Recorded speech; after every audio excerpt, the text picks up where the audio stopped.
சித்திரா பௌர்ணமி என்பது தமிழகத்தின் நிலப்பரப்பில் வெறும் வானியல் நிகழ்வு அல்லது நிலவு சார்ந்த கொண்டாட்டம் மட்டுமல்ல, இது ஆழமான வரலாற்று, பண்பாட்டு மற்றும் ஆன்மீக வேர்களைக் கொண்டது. குறிப்பாக பௌத்த மரபில் இந்த நாள் புத்தரின் வாழ்வோடு பிரிக்க முடியாதபடி பின்னிப் பிணைந்துள்ளது. சித்தார்த்தர் எனும் இளவரசர் மனித வாழ்வியல் துன்பங்களைக் கண்டு மனம் வெதும்பி அதற்கான தேடலில் ஈடுபட்டு இறுதியில் ஒரு சித்திரா பௌர்ணமி நன்னாளில்தான் புத்தர் எனும் நிலையை எய்தினார். தமிழகத்தை பொறுத்தவரை சங்க காலம் தொட்டே இவ்விழா இந்திர விழா என்ற பெயரில் மிக விமரிசையாக கொண்டாடப்பட்டு வந்துள்ளது. சங்க இலக்கியங்கள் காட்டும் தமிழகம் பௌத்த நெறிகள் செழித்து வளர்ந்து ஒரு நிலப்பரப்பாக திகழ்ந்தது. இன்றைய நவீன சூழலில் நாம் சித்திரா பௌர்ணமியை கொண்டாடும் போது அதன் பின்னால் இருக்கும் இத்தகைய வரலாற்று உண்மைகளை தெரிந்து கொள்வது அவசியமாகிறது. அயோத்திதாச பண்டிதர் போன்ற அறிஞர்கள் இந்த விழாவின் பௌத்த பின்னணியை மீட்டெடுக்க தங்கள் வாழ்நாள் முழுவதையும் செலவிட்டனர். தமிழகத்தின் தொன்மையான அடையாளமாக விளங்கும் பௌத்தமும் அது இந்த மண்ணில் ஏற்படுத்திய தாக்கங்களும் சித்திரா பௌர்ணமி எனும் ஒளியின் வழியே இன்றும் நமக்கு புலப்படுகின்றன.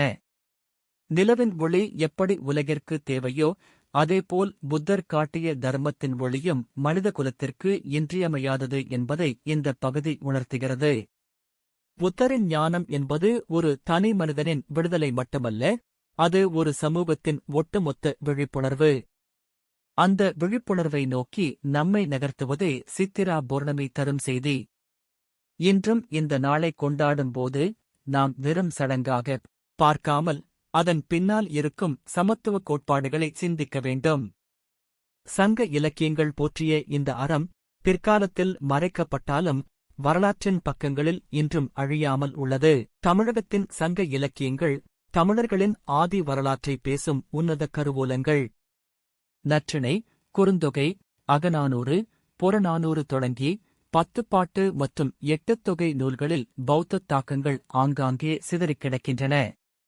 குறிப்பாக மதுரை காஞ்சி எனும் நூல் பாண்டிய நாட்டுத் தலைநகரான மதுரையில் இருந்த பௌத்த விகாரைகள் மற்றும் அங்கு நடைபெற்ற அறப்பள்ளிகள் பற்றி விரிவாகப் பேசுகிறது. விகாரைகளில் துறவிகள் தங்கியிருந்து மக்களுக்கு அறநெறிகளைப் போதித்ததும், சித்திரா பௌர்ணமி போன்ற நாட்களில் அந்த இடங்கள் விழாக்கோலம் பூண்டிருந்ததும் இலக்கியச் சான்றுகள் மூலம் உறுதியாகின்றன. அறம் என்ற சொல் சங்க இலக்கியங்களில் மிக உயர்ந்த இடத்தில் வைக்கப்பட்டுள்ளது. இந்த அறம் என்பது பௌத்த தர்மத்தின் ஒரு நீட்சியாகவே பார்க்கப்படுகிறது. பௌத்த துறவிகள் கல்வியையும் மருத்துவத்தையும் மக்களுக்கு இலவசமாக வழங்கிய இடங்களே பள்ளிகள் என்று அழைக்கப்பட்டன. இன்றைய கல்விக் கூடங்களுக்கு பள்ளிக்கூடம் என்ற பெயர் வந்ததற்கு காரணமே இந்த பௌத்தப் பள்ளிகள்தான். சித்திரா பௌர்ணமி அன்று மக்கள் இத்தகைய பள்ளிகளில் கூடி பசிப்பிணி போக்கும் அறத்தைச் செய்த செய்திகள் பட்டினப்பாலை போன்ற நூல்களில் பதிவு செய்யப்பட்டுள்ளன. தமிழகத்தின் நீர் மேலாண்மை மற்றும் வேளாண்மை சிறப்புகளை இந்த விழாவின் போது நடத்தப்படும் சடங்குகள் பிரதிபலிப்பதையும் நாம் காணலாம். சங்க காலத்தில் வாழ்ந்த சான்றோர்கள் அறம் எனப்படுவது யாதெனில் என்ற கேள்விக்கு பௌத்தத்தின் கருணை மார்க்கத்தையே பதிலாக தந்துள்ளனர். உயிர்கொலை தவிர்த்தல், புலால் உண்ணாமை போன்ற உயர்நெறிகள் சங்கத் தமிழர்களிடையே பரவுவதற்கு பௌத்தம் ஒரு முக்கிய காரணமாக இருந்தது. இத்தகைய இலக்கிய ஆதாரங்கள் இன்றும் நம் பண்பாட்டின் தொன்மையை பறைசாற்றுகின்றன. ஐம்பெருங் காப்பியங்களில் காலத்தால் முற்பட்ட சிலப்பதிகாரம் புகார் நகரின் சிறப்புகளை கூறும்போது இந்திர விழா பற்றி ஒரு தனி காதையே, இந்திர விழா ஓர் எடுத்த காதை, ஒதுக்கியுள்ளது. சித்திரை மாதத்து சித்திரா பௌர்ணமி நாளில் தொடங்கும் இந்த விழா தொடர்ந்து 28 நாட்கள் மிக விமரிசையாக கொண்டாடப்பட்டது. புகார் நகரமே விழா கோலம் பூண்டு தோரணங்களாலும் பூக்களாலும் அலங்கரிக்கப்பட்டிருந்தது. இளங்கோவடிகள் இந்த விழாவை விவரிக்கும்போது அது ஒரு சமூக திருவிழாவாக இருந்ததை சுட்டிக்காட்டுகிறார். இந்த விழாவின் ஒரு பகுதியாக புத்தரின் தர்ம சக்கரம் வழிபடப்பட்டது. அந்த நகரில் இருந்த 5 வகை மன்றங்களும் பௌத்த விகாரைகளும் புத்த தர்மத்தை போற்றும் மையங்களாக திகழ்ந்தன. காவிரிப்பூம்பட்டினத்தின் கடற்கரையில் மக்கள் ஒன்று திரண்டு கலை நிகழ்ச்சிகளுடனும் இசையுடனும் இந்த நாளைக் கொண்டாடினர். இந்த திருவிழாவின் போதுதான் மாதவி தனது நடனத் திறமையை வெளிப்படுத்தினார். சிலப்பதிகாரத்தின் இறுதியில் கண்ணகி மற்றும் கோவலனின் துயரங்கள் பௌத்த அறத்தின் மூலம் ஒரு தெளிவை பெறுவதையும் மாதவி துறவரம் பூண்டு பௌத்த பிட்சுணியாக மாறியதையும் நாம் கவனிக்க வேண்டும். இவையெல்லாம் தமிழகத்தில் பௌத்தம் எவ்வளவு ஆழமாக வேரூன்றியிருந்தது என்பதைக் காட்டுகின்றன. புகார் நகரின் ஒவ்வொரு வீதியும் இந்த விழாவின் போது நறுமணப் புகையாலும் தர்மச் சொற்பொழிவுகளாலும் நிறைந்திருந்தன. வேற்று நாட்டவர் கூட வியக்கும் வகையில் இந்த விழா ஒரு சர்வதேச விழாவாக பரிணமித்தது. மணிமேகலை துறவு என்றழைக்கப்படும் பௌத்த காப்பியத்திற்கு அச்சாரமாக திகழ்ந்ததும் இந்த சிலப்பதிகாரமே. சித்திரா பௌர்ணமியில் நிலவும் அந்த பேரொளி தமிழகத்தின் கடற்கரை நகரங்களில் ஒரு ஞான வழியாக பரவியது என்பதை இளங்கோவடிகள் தனது காவியத்தின் மூலம் நமக்கு உணர்த்துகிறார். மணிமேகலை காப்பியம் முழுக்க முழுக்க பௌத்த கொள்கைகளையும் அந்த தத்துவத்தின் சாரத்தையும் பேசும் ஒரு உன்னத இலக்கியம். இது சிலப்பதிகாரத்தின் தொடர்ச்சியாக கருதப்பட்டாலும் இதில் கூறப்படும் பௌத்த அறங்கள் மிக விரிவானவை. மணிமேகலை எனும் பெண் துறவி தனது கையில் அமுதசுரபி எனும் வற்றாத உணவு பாத்திரத்தை பெற்றது ஒரு சித்திரா பௌர்ணமி நாளில்தான். உண்டி கொடுத்தோர் உயிர் கொடுத்தோரே என்ற வரிகள் பௌத்தம் வலியுறுத்தும் ஈகை மற்றும் கருணையின் உச்சமாகும். பசிப்பிணி எனும் கொடிய பாவியை துரத்துவதே ஒரு மனிதனின் முதற்கடமை என்பதை மணிமேகலை உலகுக்கு உணர்த்துகிறது. மணிமேகலை பிச்சை ஏற்று அதைக் கொண்டு பல்லாயிரக்கணக்கானோரின் பசியை தீர்த்த நிகழ்வு சித்திரா பௌர்ணமிக்கும் பௌத்தத்திற்குமான பிணைப்பை இன்னும் வலுவாக்குகிறது. சீத்தலைச் சாத்தனார் இக்காவியத்தின் மூலம் பௌத்த தத்துவங்களை மிக எளிமையாக தமிழர்களுக்கு வழங்கியுள்ளார். மணிமேகலை புகார் நகரின் சிறைச்சாலையை அறச்சாலையாக மாற்றிய நிகழ்வு ஒரு மாபெரும் சமூக புரட்சியாக கருதப்படுகிறது. குற்றவாளிகளை தண்டிக்காமல் அவர்களை நல்வழிப்படுத்துவதே உண்மையான நீதி என்பதை மணிமேகலை வழியே பௌத்தம் போதிக்கிறது. ஒரு பெண்ணை துறவியாகவும் சமூகப் போராளியாகவும் முன்னிறுத்தியதில் பௌத்தத்திற்கு நிகர் ஏதுமில்லை. சித்திரா பௌர்ணமி அன்று மணிமேகலை அமுதசுரபியைப் பெற்றது என்பது வெறும் கற்பனையல்ல, அது அறிவும் கருணையும் ஒரு சேர மலர்ந்த தருணமாகும்.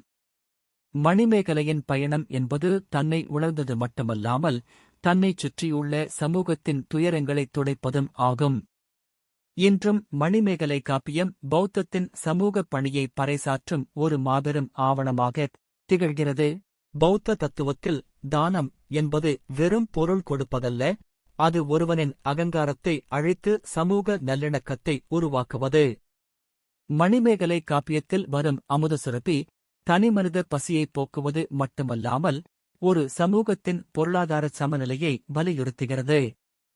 சித்திரா பௌர்ணமி அன்று மணிமேகலை அமுதசுரபியைப் பெற்ற நிகழ்வு ஞானம் கிடைத்த பிறகு ஒரு மனிதன் செய்ய வேண்டிய முதல் பணி சக மனிதனின் பசியைப் போக்குவதுதான் என்பதைக் காட்டுகிறது.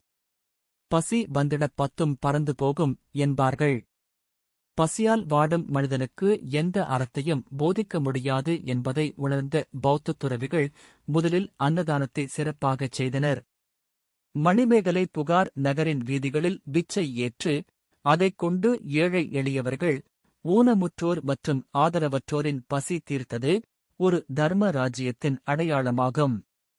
இன்றும் சித்திரா பௌர்ணமி அன்று நீர்மோர் வழங்குவதும் அன்னதானம் செய்வதும் இந்த பௌத்த மரபின் நீட்சியாகவே பார்க்கப்படுகிறது. பசி இல்லாத உலகமே புத்தர் கண்ட கனவு. அந்த தர்மத்தின் வடிவமாகவே அமுதசுரபி திகழ்கிறது. எல்லா உயிரும் பசி தீருக எனும் அந்த உன்னத நோக்கம் பௌத்தத்தின் அடிப்படை. ஆபுத்திரன் எனும் இளைஞனிடம் இருந்து வந்த அந்த அமுதசுரபி மணிமேகலையிடம் வந்து சேர்ந்தது ஒரு வரலாற்று திருப்பம். அது வெறும் உணவை மட்டும் வழங்கவில்லை, அந்த பாத்திரம் அறிவை பகிர்ந்து கொள்ளும் கருவியாகவும் இருந்தது. மணிமேகலை உணவளித்த போது அந்த மக்களின் முகத்தில் கண்ட மகிழ்ச்சிதான் புத்தர் கண்ட முக்தி நிலை. இன்றும் நாம் செய்யும் தானங்கள் அந்த பழைய தர்மத்தின் எச்சங்களே. பௌத்தம் என்பது பசியில்லாத சமூகத்தை நோக்கி மக்களை வழிநடத்துகிறது. 19ஆம் நூற்றாண்டின் இறுதியில் தமிழகத்தில் மறைந்து போன பௌத்த அடையாளங்களை மீட்டெடுத்த மாபெரும் மேதை அயோத்திதாச பண்டிதர். அவர் பௌத்தத்தை ஒரு மதமாக மட்டும் பார்க்கவில்லை, அது தமிழர்களின் ஆதி வாழ்வியல் முறை என்று வாதிட்டார். சாக்கிய பௌத்தம் என்ற இயக்கத்தை தொடங்கி ஒடுக்கப்பட்ட மக்களை தன்னுரிமை பெறச் செய்தார். சித்திரா பௌர்ணமி விழாவின் உண்மையான பௌத்த பின்னணியை மக்களிடம் கொண்டு சென்ற பெருமை இவரையே சாரும். தமிழன் எனும் வார இதழின் மூலம் தமிழகத்தின் வரலாற்றை பௌத்த கண்ணோட்டத்தில் மீளாய்வு செய்தார். இந்துத்துவ கதையாடல்கள் மற்றும் புராணங்களுக்கு மாற்றாக வரலாற்றை தரவுகளுடனும் கல்வெட்டு ஆதாரங்களுடனும் அணுகினார். புத்தரே தமிழர்களின் உண்மையான கடவுள் என்றும் சாதியற்ற ஒரு சமூகத்தையே அவர் முன்னிறுத்தினார் என்றும் பண்டிதர் ஆணித்தரமாக கூறினார். அவர் எழுதிய இந்திர தேச சரித்திரம் எனும் நூல் இந்திய வரலாற்றை பௌத்தத்தின் பார்வையில் மாற்றி அமைத்தது. சித்திரா பௌர்ணமி என்பது தமிழர்களின் தேசிய திருவிழாவாக கொண்டாடப்பட வேண்டும் என்று அவர் விரும்பினார். பண்டிதரின் வருகைக்குப் பின்பே பௌத்தம் என்பது ஏதோ வடநாட்டு மதம் அல்ல, அது நம் மண்ணின் மதம் என்ற உணர்வு தமிழர்களிடையே மேலோங்கியது. அவர் உருவாக்கிய பௌத்த சங்கங்கள் இன்றும் பௌத்தத்தின் மாண்பை பரப்பி வருகின்றன. பண்டிதர் என்று மக்களால் அன்புடன் அழைக்கப்பட்ட அவர் ஒரு மருத்துவராகவும் சமூக ஆய்வாளராகவும் திகழ்ந்தார். சித்திரா பௌர்ணமி அன்று அவர் நடத்திய கூட்டங்கள் பல்லாயிரக்கணக்கானோருக்கு புதிய விழிப்புணர்வை கொடுத்தன.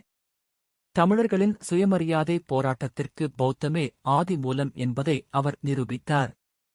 0894 புராணங்களிலும் இதிகாசங்களிலும் இந்திரன் என்பவர் சொர்க்கத்தின் தலைவனாகவும் பல்வேறு இன்பங்களில் திளைப்பவராகவும் சித்தரிக்கப்படுகிறார்.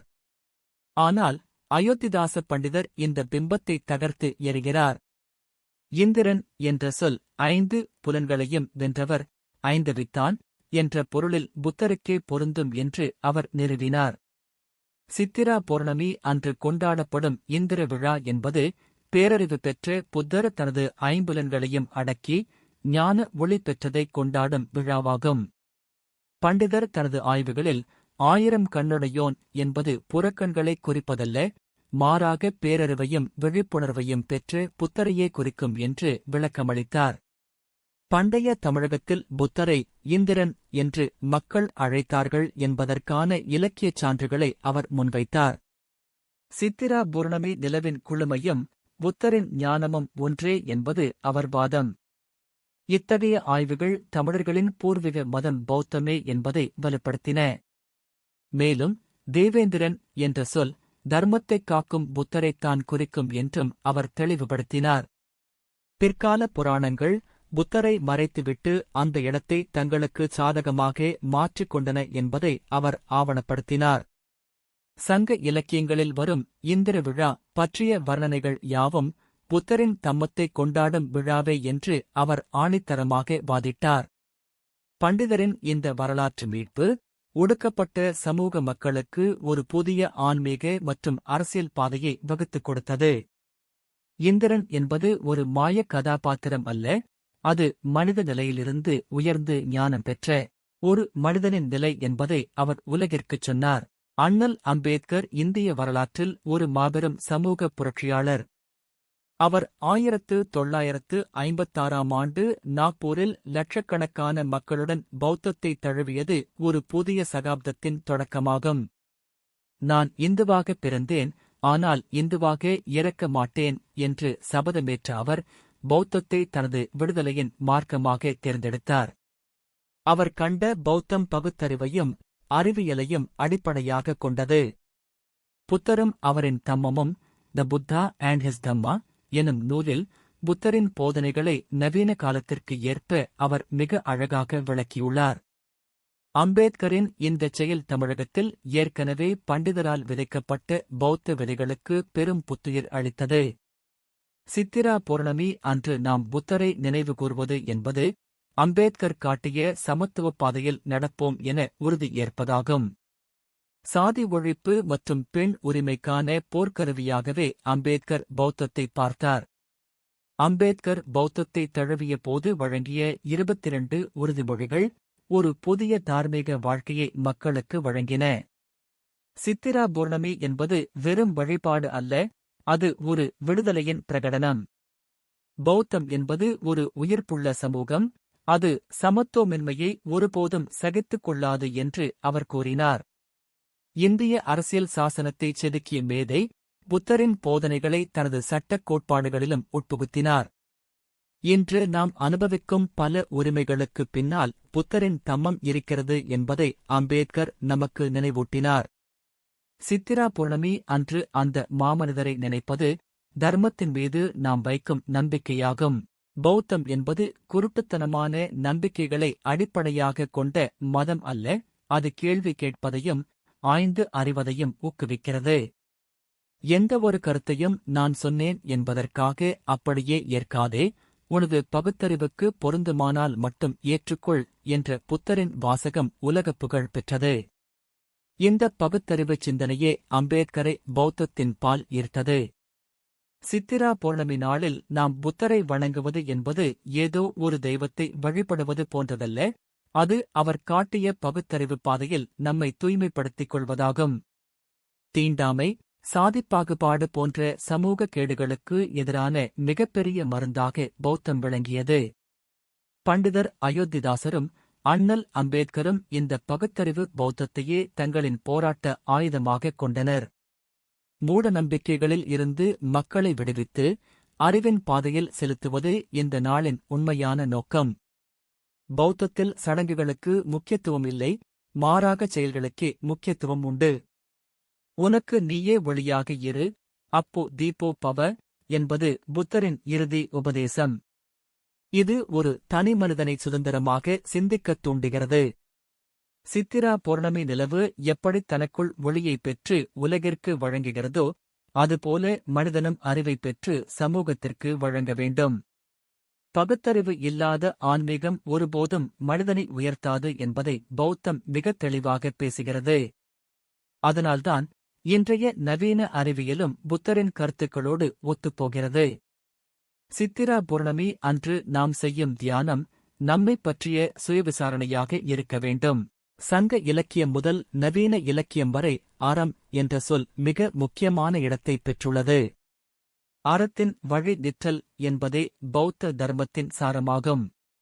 மணிமேகலை காப்பியத்தில் அறமெனப்படுவது யாதெனக் கேட்பின் மறவாது இதுகேள், மண்ணுயிர்க்கெல்லாம் உண்டியும் உடையும் உரையுளும் அல்லது கண்டது எல் என்ற வரிகள் பௌத்தத்தின் சமத்துவக் கொள்கையை அப்பட்டமாக விளக்குகின்றன. ஒரு மனிதனுக்கு தேவையான உணவு, உடை, இருப்பிடம் ஆகிய அடிப்படை தேவைகளை சமூகம் உறுதி செய்ய வேண்டும் என்பதே உண்மையான அறம். சித்திரா பௌர்ணமி என்பது இந்த அறத்தை சமூகத்தில் நிலைநாட்டும் ஒரு நாளாகும். தமிழகத்தில் தோன்றிய அற இலக்கியங்கள் பலவும் பௌத்த மற்றும் சமணத் துறவிகளால் இயற்றப்பட்டவை. இவை மனிதநேயத்தையும் பிற உயிர்கள் மீது இரக்கம் கொள்வதையும் வலியுறுத்துகின்றன.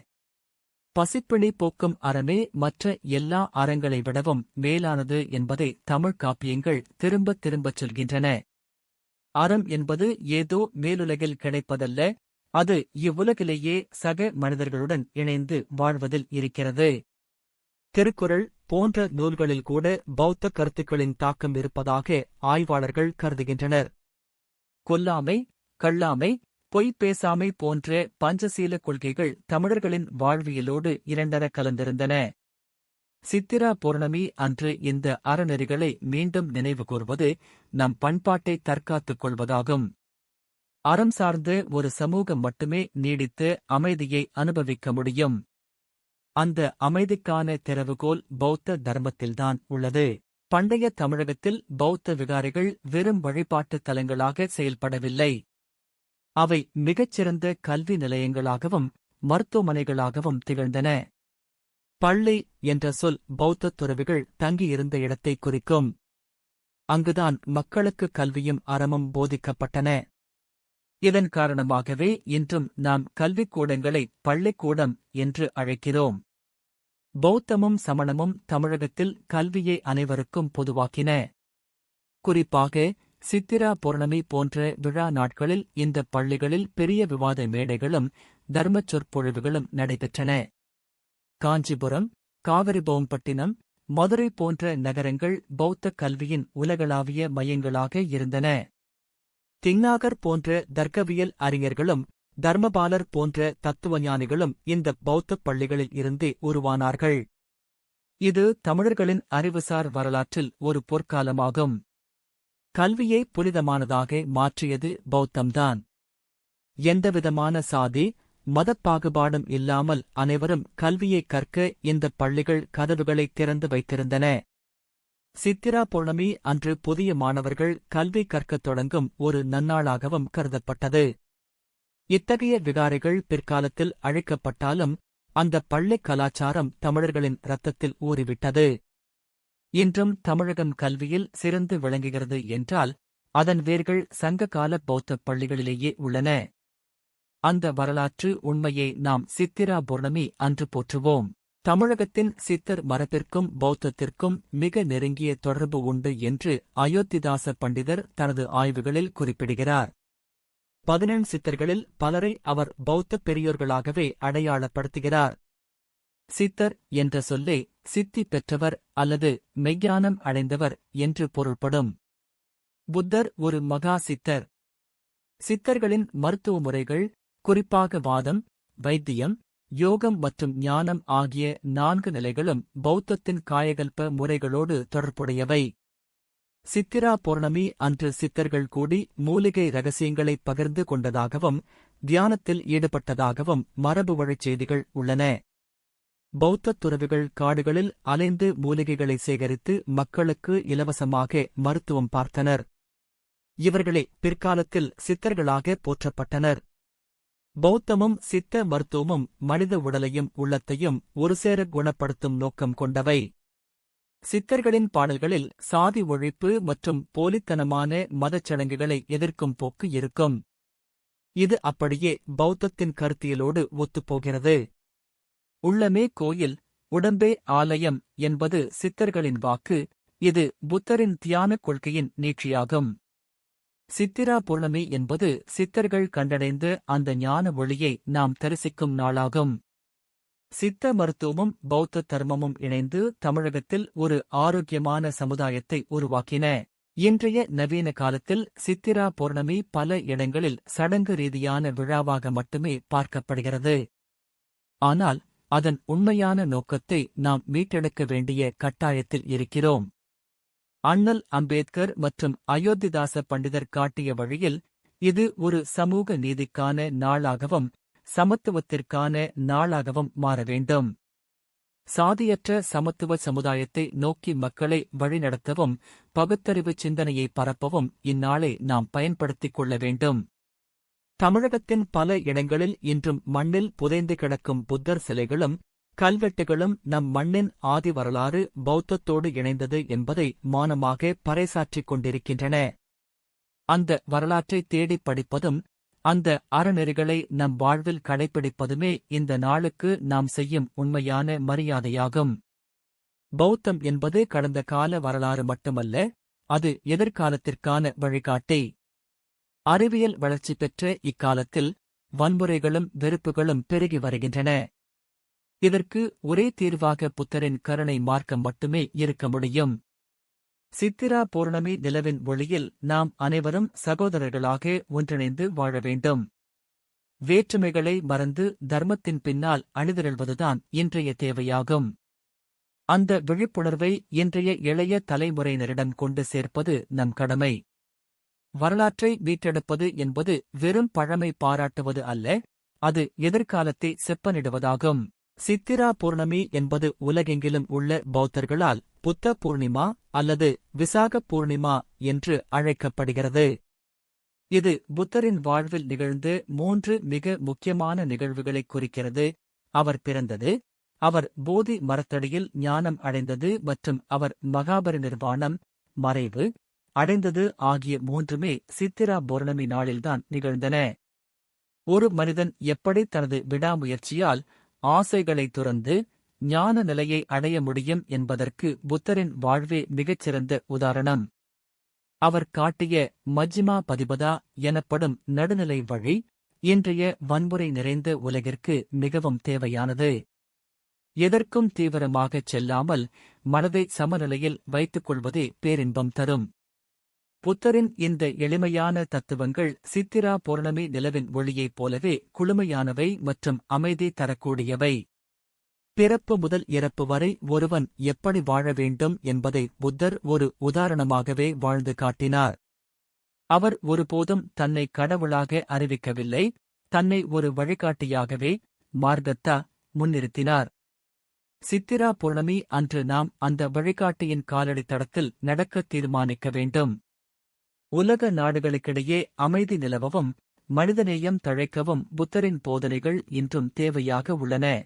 தம்மம் சரணம் கச்சாமி, தர்மத்திடம் நான் சரணடைகிறேன். சித்திரா பௌர்ணமி என்பது இந்த தர்மத்தின் ஒளியை நம் ஒவ்வொருவருக்குள்ளும் ஏற்றி வைக்கும் ஒரு புனிதமான நாளாகும்.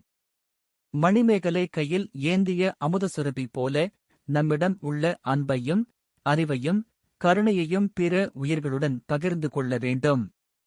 அண்ணல் அம்பேத்கரின் சமூக பார்வையும் அயோத்திதாச பண்டிதரின் வரலாற்று மீட்பும் புத்தரின் எல்லையற்ற கருணையும் இணையும் ஒரு புள்ளியில்தான் புதிய தமிழகம் உருவாகும்.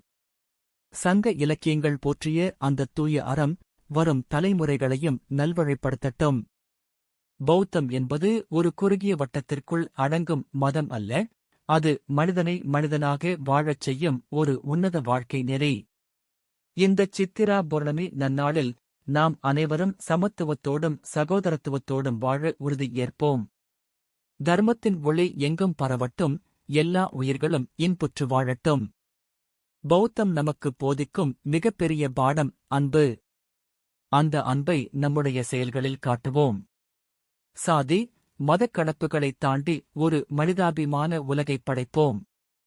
சித்திரா பௌர்ணமி நிலவின் பேரொளி நம் எல்லோருடைய உள்ளத்திலும் அமைதியையும் தெளிவையும் உண்டாக்கட்டும். நம் மண்ணின் பௌத்த வேர்களை பெருமையுடன் போற்றுவோம். தம்மம் என்றும் வாழ்க.